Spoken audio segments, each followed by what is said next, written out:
karena kesempatan akan menghampiri seseorang yang telah mempersiapkan. Raja Ampat membuatku takjub, pergi ke sana walau dalam hayal. Selamat datang di channel YouTube Kopi Pedas Official. Ke pasar membeli jilbab Rabani untuk hadiah adik yang selalu ceria. Halo teman, apa kabar hari ini? Semoga selalu sehat dan bahagia.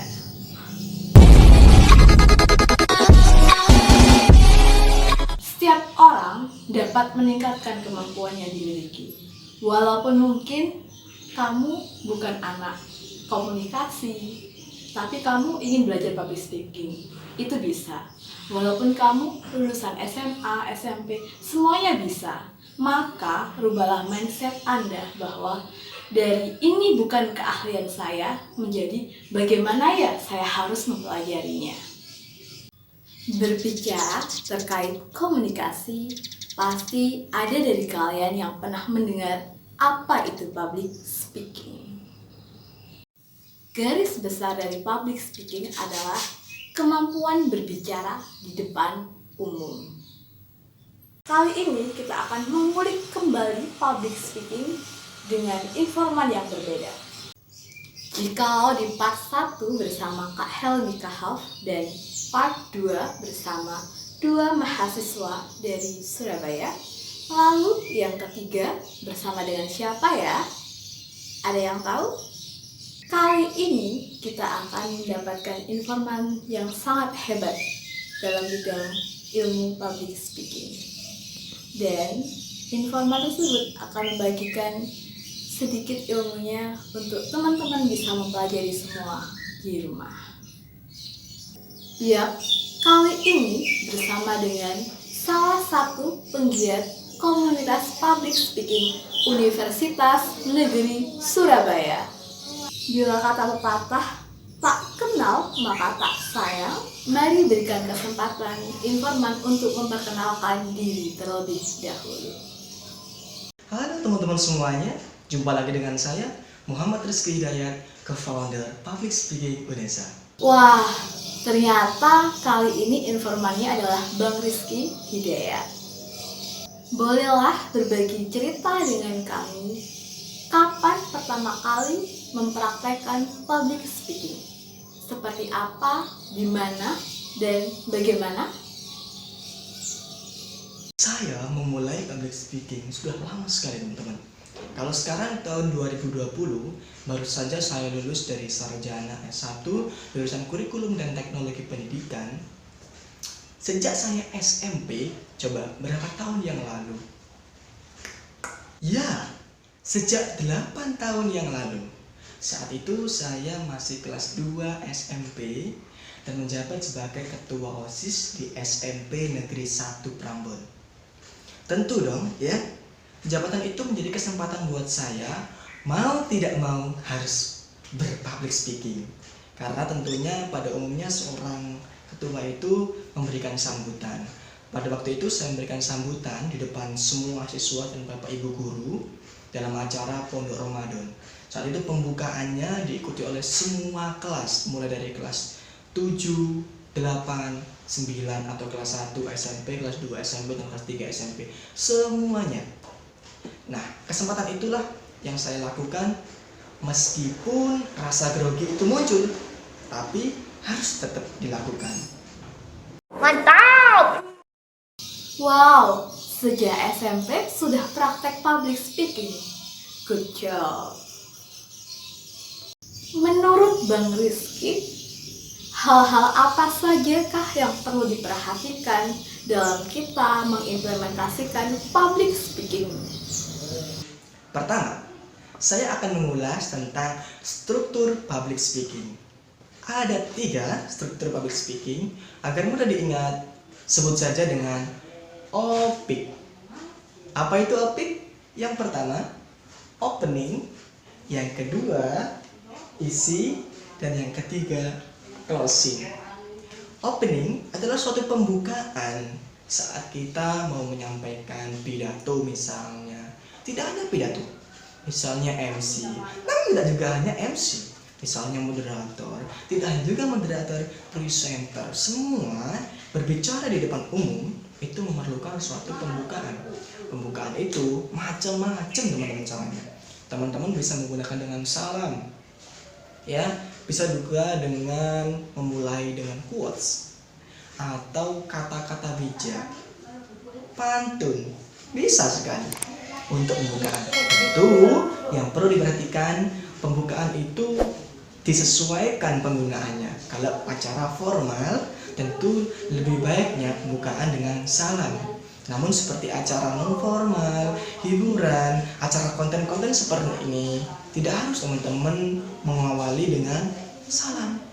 Agar lebih menarik, tunjukkan ciri khasnya teman-teman. Misalnya teman-teman pandai pantun, silahkan, no problem. Yang kedua yaitu apa? Isi. Isi ini bagian yang paling penting. Isi apa hal yang perlu atau mau teman-teman sampaikan, sampaikan pada saat isi ini, ya. Oke. Dan yang ketiga adalah closing. Closing adalah penutup. Ini juga bagian paling penting. Pertama penting, kedua penting, ketiga penting. Ya, semua tahapan demi tahapan memiliki kapasitas penting pada masing-masing. Closing ini juga penting. Pernah nggak Anda mendengar pembicara seringkali berbicara cas cis cus dari pembukaan sampai isi.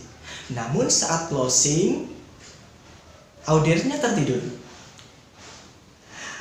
Sebelum habis acaranya, audiensnya pulang. Closing tidak dapat membawa suatu makna atau tidak bisa memberikan pesan tertentu untuk mengajak audiens. Nah, bagaimana caranya closing yang baik? Akan kita bahas nanti. Oke. Dan berikutnya, setelah struktur public speaking, kedua, tips dari saya yang perlu diperhatikan dalam public speaking adalah etos, logos, dan patos. Ingat, etos, logos, dan patos. Apa itu etos? Agar mudah diingat, kalau saya tanya etos, jawabannya dapat dipercaya. Apa etos? Dapat dipercaya. Istilah lain dari dapat dipercaya adalah suatu kredibilitas. Teman-teman pernah mengikuti suatu seminar kewirausahaan? Siapa sih pematerinya? Dari manakah dia? Atau apa pengalamannya? 3 pertanyaan sederhana tadi mengulas tentang kredibilitas si pembicara. Ya, siapa sih pembicaranya? Kalau kita sedang mengadakan atau mengikuti seminar kewirausahaan, tentu dari siapa itu pembicaranya? Lebih baik seseorang yang berpengalaman atau memiliki bidang berwirausaha. Betul? Betul sekali. Dan yang kedua juga, apa sih pengalamannya? Oh, dia sejak beberapa tahun yang lalu, 10 tahun merintis usaha, dan sekarang memiliki 100 cabang seluruh Indonesia. Luar biasa. Poin-poin itu dapat teman-teman temukan dalam diri teman-teman sendiri. Maka jawabannya harus terbiasa dulu, dengan cara dipaksa dulu tentunya. Bagaimana teman-teman dapat memiliki kredibilitas atau dapat dipercaya kalau tidak memiliki track record? Itu kuncinya. Dan yang kedua yaitu logos. Logos, agar mudah mengingatnya, kita sebut logos adalah ada data, ada fakta. Apa? Logos adalah ada data, ada fakta. Apa data dan faktanya? Contoh, saat teman-teman sedang presentasi, di depan ada layar, ya. Kemudian data dan fakta ini perlu teman-teman. Teman-teman mengambil data dan fakta melalui buku misalnya, referensi buku atau referensi jurnal atau hal-hal yang lainnya. Itulah merupakan dasar dari data dan fakta yang teman-teman dapat ambil sebagai bahan materi atau isi berpresentasi atau melakukan suatu istilah yang disebut dengan public speaking. Dan yang ketiga, teman-teman perlu tahu adalah pathos. Apa itu pathos? Agar mudah mengingat, kita ambil istilah pathos adalah menarik emosi. Seru sekali. Coba sekali lagi. Apa itu pathos? Menarik emosi. Menarik emosi. Ada pembicara, kalau teman-teman pernah tahu, ngomongnya lancar, bahasanya bagus, body language-nya menarik, tapi tidak dapat menarik emosinya teman-teman audiens atau pendengar. Bagaimana itu menarik emosi? Gampangannya, agar dapat menarik emosi, kita timbulkan bahasa-bahasa yang interaktif. Ingat, bahasa yang interaktif. Jangan hanya berbicara satu arah. Jangan hanya berbicara seperti teman-teman menggurui. Karena belum tentu audiens yang di depan Anda semuanya adalah kapasitasnya di bawah Anda. Boleh jadi dia ada yang lebih pandai atau lebih berpengalaman dari Anda. Maka kita tidak boleh memposisikan diri sebagai orang yang menggurui. Agar dapat menarik emosi, gunakan bahasa yang komunikatif. Setuju? Setuju. Pastinya dalam melakukan public speaking, apalagi buat para pemula atau yang masih baru ingin mempraktekkan public speaking, akan timbul rasa grogi. Lalu, bagaimanakah cara mengatasinya yang tepat? Seringkali saat kita tampil di depan umum, itu yang terjadi adalah keringat dingin, ya, atau gemetaran, dagdikduk, sampai kalau memegang mikrofon itu terdengar suara jantungnya, deg deg deg deg deg deg, sealai itu kan? Oh no! Sebenarnya grogi itu sederhana, teman-teman.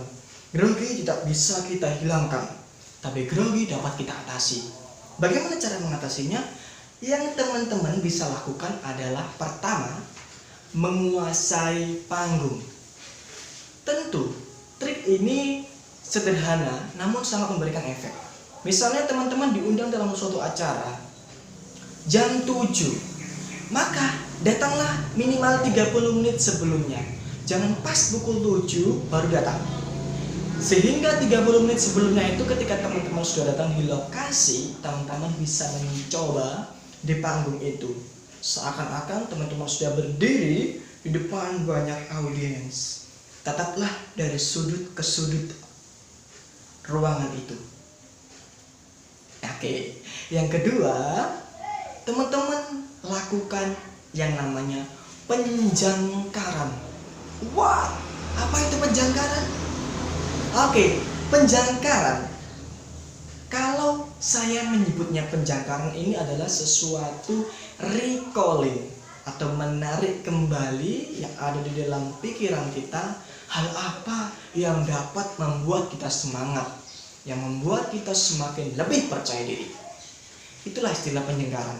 Penjangkaran, contoh sederhananya, kalau saya melakukan penjangkaran itu dengan bilang kata-kata semangat, ya. Saya hanya bilang kata-kata semangat atau bisa, dan disinilah penjangkarannya.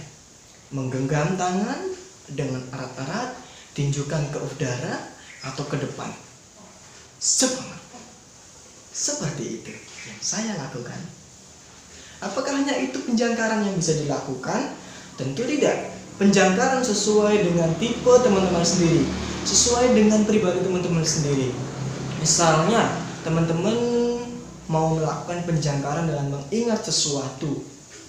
Orang tua misalnya sedang down dalam perkuliahan atau sedang tidak percaya diri saat mau tampil lomba pidato. Ingatlah sesuatu. Oh, orang tuaku di rumah. Pasti beliau akan bangga dan senang ketika saya berhasil dalam lomba kali ini. Maka aku harus bisa. Itu juga termasuk penjangkaran. Oke, bisa dipahami? Dan yang ketiga adalah pemanasan. Pemanasan. Jangan dikira hanya olahraga yang butuh pemanasan.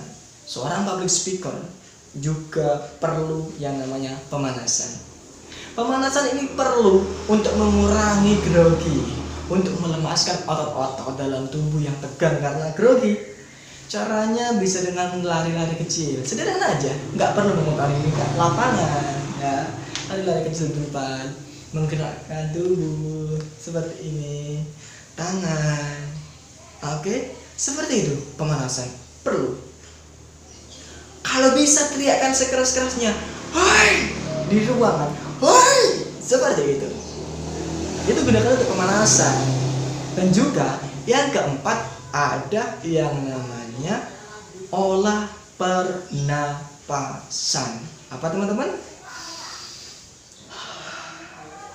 Olah pernapasan.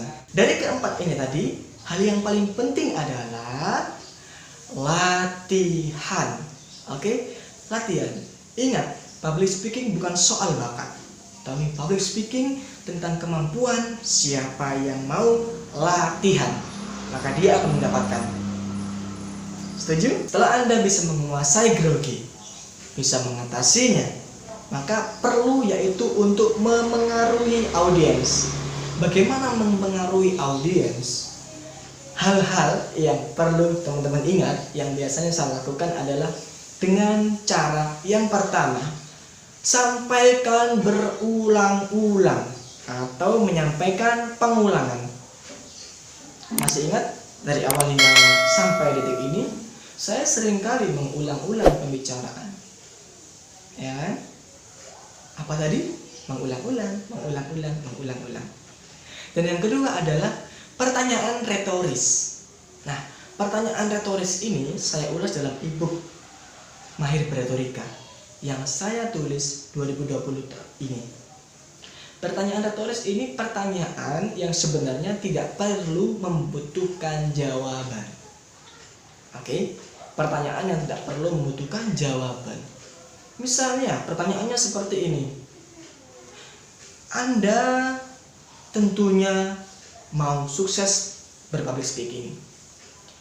Apakah Anda tidak ingin menjadi seorang yang ahli dalam public speaking? Apakah Anda bercita-cita menjadi seorang public speaking yang handal, kemudian terkenal dan dapat memberikan pengaruh positif di lingkungan Anda? Nah, pertanyaan itu ketika dalam suatu seminar atau latihan public speaking, seluruh audiens yang di depan Anda tentunya jawabannya adalah iya. Maka itu namanya pertanyaan retoris. Fungsinya untuk mengingatkan, untuk mengambil kesepakatan dengan audiens, bukan untuk menerima jawaban. Karena itulah disebut dengan pertanyaan retoris. Yang kedua, yaitu istilah dengan pernyataan antitesis. Apa itu pertanyaan antitesis? Pertanyaan yang memiliki bertolak belakang. Ya, pertanyaan yang memiliki tolak belakang namun masih dalam satu kesatuan. Misal seperti ini. Bukan hanya sekedar orang yang ahli public speaking, melainkan dia pandai bernegosiasi. Dia pandai untuk mempengaruhi audiens-audiensnya. Dia pandai membuat suatu suasana yang menegangkan menjadi menggembirakan. Ya, bukan hanya, melainkan. Dua kata kunci itu dapat menjadi jurus teman-teman untuk mulai menggunakan kata-kata atau istilah pernyataan antitesis. Nah, berikutnya saya akan berikan jawaban dari pertanyaan di depan tadi. Bagaimana membuat closing yang menarik? Ini perlu teman-teman. Caranya, teman-teman lakukan suatu kesepakatan.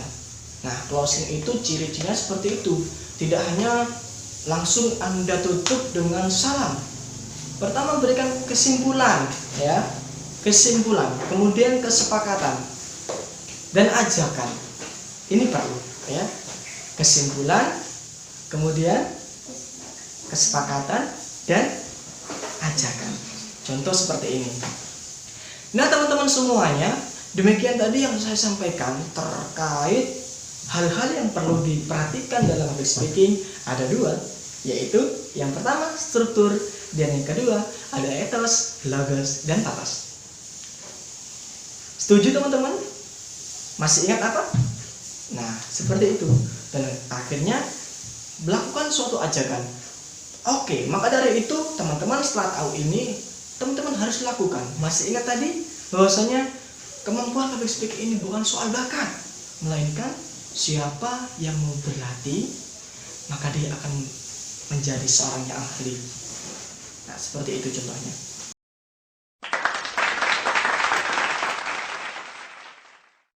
Jikalau Bang Rizky sudah lama mempraktekkan public speaking, tentunya memiliki banyak pengaruh dalam kehidupannya. Lalu untuk Bang Rizky sendiri, seperti apa saja pengaruhnya? Tentu, public speaking ini pengaruhnya besar sekali dalam kehidupan saya. Misalnya, dalam kehidupan di kampus, seringkali saya dimintai tolong oleh dosen, oleh teman-teman ormawa, ya, memimpin suatu acara, baik jadi MC, moderator misalnya. Tidak hanya itu, saat presentasi, dan ini sudah kebanggaan, seringkali saya mendapatkan pujian dari dosen bahwasanya inilah presentasi yang baik, bagus seperti ini, saya sangat suka. Nah, ini bukan bohong, itu memang saya dapatkan apresiasi hanya sekedar kata-kata dari dosen, tapi itulah wujud pengaruh sebenarnya. Sehingga dengan seperti itu, harapannya teman-teman yang lain dalam kelas itu juga dapat terpengaruh, sehingga ingin mengikuti jejak-jejak terbaik atau langkah-langkah baik yang kita lakukan. Bagaimana sih presentasi yang baik yang dilakukan, seperti itu. Apalagi kalau sudah jadi fresh graduate atau sarjana muda, tentu kemampuan ini seringkali dibutuhkan dong oleh perusahaan, apalagi saat wawancara kita menghadapi HRD. Kemampuan berbicara ini menjadi nilai plus buat teman-teman semuanya, percayalah. Telah berbagi dengan kami bagaimana cara yang tepat dalam mempraktekkan public speaking. Yuk simak demonstrannya pada kali ini. Nah, kali ini saya akan lakukan suatu praktek. Contoh praktek public speaking dengan menggunakan satu benda. Apa ini? Masker. Oke. Contoh seperti ini ya. Dengan satu benda ini kita bisa belajar public speaking. Nah, ini juga termasuk trik teman-teman. Kalau teman-teman mau lebih ahli dalam public speaking, gunakan benda-benda di sekitar Anda sebagai latihan untuk mendeskripsikan. Ya, ini trik. Kadang kita bingung soalnya mau membahas apa, mau berbicara tentang apa. Masa MC melulu misalnya. Ambil benda-benda di sekitar Anda, jadikan untuk belajar public speaking, mendeskripsikan. Contohnya seperti ini ya. Baik. Selamat sore semuanya. Nah, tahu apa yang saya bawa kali ini? Ya, ini adalah masker. Teman-teman, ada yang punya masker di rumah? Teman-teman sudah menggunakan masker ini? Teman-teman dapat dari mana masker ini? Nah, untuk apa sih masker ini? Baik, kali ini kita akan membahas tentang masker. Di musim pandemi virus COVID-19, masker ini pada awal-awalnya mengalami kenaikan harga yang sangat drastis. Betul? Yang awalnya 50.000 per box sampai menjulang tinggi 450.000. Wow, luar biasa. Dan silahkan teman-teman cek sekarang, berapa harga masker ini sekarang? Kembali normal. Nah, sebenarnya apa sih yang terjadi? Kok bisa seperti itu? Masker ini bisa menaik dan turun harganya seiring berjalannya waktu dengan sangat-sangat singkat. Sebagai seorang public speaker, kita bisa menganalisis secara sederhana untuk memotivasi kita semuanya bahwasanya masker ini menjadi bernilai manakala dia berada dalam situasi atau lingkungan yang membutuhkan. Oke? Nah, itu contoh sederhana atau singkat tentang mendeskripsikan keadaan dengan suatu benda, ya, misalnya masker ini, teman-teman. Seperti itu contohnya, ya. Seperti halnya juga teman-teman, seorang public speaker. Manakala teman-teman ini akan menjadi seseorang yang bernilai harganya, teman-teman akan menjadi seseorang yang ahli dan dibutuhkan. Manakala teman-teman mau berusaha, berlatih, dan berada di tempat yang tepat yang membutuhkan teman-teman semuanya. Maka dari itu, jangan menunggu kesempatan yang ada, tapi rencanakan kesempatan dalam bentuk latihan. Karena kesempatan akan menghampiri seseorang yang telah mempersiapkan. Terima kasih untuk teman-teman yang telah menonton konten video kali ini. Semoga memiliki kebermanfaatan untuk teman-teman semuanya. Dan bagi yang ingin meningkatkan kemampuan public speaking, mari belajar dari sekarang. Karena semakin awal kita memulai, maka kita akan semakin cepat melihat hasilnya. Jangan biarkan waktumu habis hanya untuk menunggu nanti saja.